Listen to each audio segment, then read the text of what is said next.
Lijepi pozdrav iz slagalice i dobrodošli u novi tjedni savjet.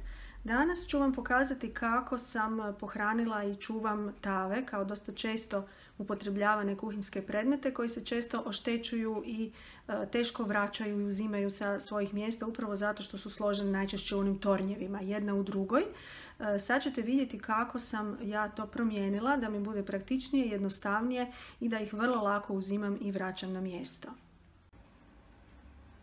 Evo, dakle, ovo je varijanta vertikalnog, odnosno bočnog pohranjivanja tavi za pečenje i poklopaca ukoliko imate potrebe i mogućnosti, znači u dubokoj kuhinjskoj ladici. Ovo je opcija malo modernijih kuhinja, međutim u zadnje vrijeme ih je zaista sve više i ako ikako možete, iskoristite takve ladice upravo za ovakav način slaganja tava. Zbog čega? Zbog toga što će puno lakše vam biti uzimati pojedinu tavu i vraćati ju na mjesto, što isto nije nevažno. Dakle, evo, uzmem jednu i ona se doista lako vadi, s time da isto tako to podrazumijeva da je manja mogućnost da ćete, ukoliko su jedna uz drugu, oštetiti ovu drugu prilikom manipulacije, što je u slučaju onih klasičnih ormara gdje se tave slažu u one tornjeve, doista često slučaj da se ogrebu ili da se oštete.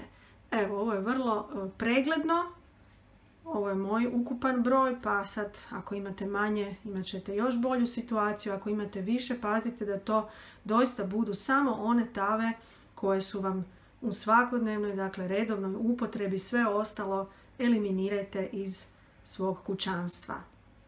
Toliko za ovaj tjedan, lijepi pozdrav, do sljedećeg tjednog savjeta.